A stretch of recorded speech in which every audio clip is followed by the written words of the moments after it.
Kamrej highway ઉપર car જોતજોતામાં ભડભડ સળગી ઉઠી હતી, જેના કારણે હાઈવે ઉપરથી પસાર થતા વાહન ચાલકોમાં ફફડાટ વ્યાપી ગયો હતો.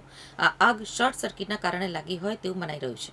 સુરતના કામરેજ હાઈવે ઉપર આજે એક ચાલુ કારમાં અચાનક જ આગ લાગવાની ઘટના સામે આવી છે.